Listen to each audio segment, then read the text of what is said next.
There was an old guy, a fixture at the asylum, with Tourette's, or at least I assume he had Tourette's, judging by his behavior and ludicrous outbursts. Not such a bad guy, though.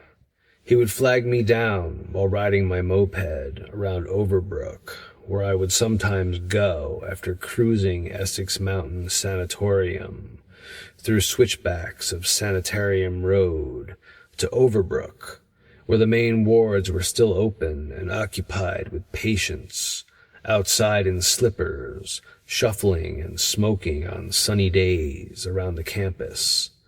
And I only rode the moped on nice days, when wheels were less likely to slip out from under me, as they did once at Prospect Hill Cemetery, and another time in front of the nurses' building of the sanatorium, when I tried to turn on wet, gravelly pavement, and slid on leg and side, ripping army pants, road rash on hands, bloody trail leading all the way home, back to Brookside Ave and Caldwell, my first apartment. But yeah, there was this one guy with Tourette's, and he would sometimes flag me down and ask a million questions about my moped, all the while punctuating sentences with vile expletives, but saying them sweetly, and apologizing after every outburst, begging me to ignore his interruptions, and tell him about the machine I ride, which is not technically a moped, although I call it that for simplicity's sake, because it was, and is, I still have it, a Velo Solex, French motorized bike of the World War II era, the earliest example of modern pedal assist, antique two-cycle engine mounted on front wheel with friction drive spinning backwards against front tire to propel bike forward at about 20 miles per hour, which doesn't sound fast, but trust me, you wouldn't want it to be any faster, because boy, can she go. That Solex and I have been all over Essex and Morris County, riding back roads and wooded trails. From Greystone to Overbrook, the moped has served me well.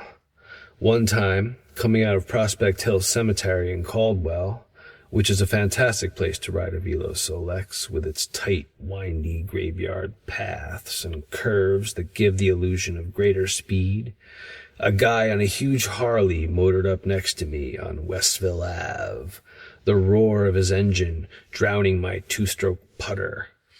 "Where the hell did you manage to get your hands on a Solex? I had one of those in Vietnam. Rode that baby clear across the country. Never broke down once. Had to leave it there when I got shipped home." So I told him briefly about my cousin Kelly's father, Uncle Jack, who gave it to me for $50 and handed me 10 back, telling me to go buy a 6-pack, which I did. Great guy, Uncle Jack. He let me bum cigarettes when I was little and was missing some fingertips from construction mishaps. Worked at the lumber yard. One time ran into him while buying plywood and 2x4s and begged him not to tell my parents he saw me, spending the last of my money on material for backyard half-pipe when I should have been paying rent or buying food. Uncle Jack smiled, understanding, and never told. Undoubtedly the best $40 I ever spent. I rode that Velo Solex every sunny day for many years. Got hassled by the cops a lot, sure, for no helmet, no registration or insurance, for going the wrong way and riding on the sidewalk. But I never got a ticket, and always managed to talk my way out of impound. Man, I used to love that Solex. Still do, but I'm afraid to ride it now that I'm older and less immortal. Now it scares me, where before it was pure bliss to motor around town with cigarette in mouth, catching looks with breeze in hair and on face. Sometimes my daughter Star would ride along with bicycle helmet, standing on the little foot platform, holding on to handlebars between my grip, while I sat on seat and steered us around suburbia, cemetery, or sanatorium, and she loved it. The perfect size at that age to stand on footrest of the bike. And luckily, we never crashed or got hurt in any way. So my daughter and I grew up together, riding around on the Solex.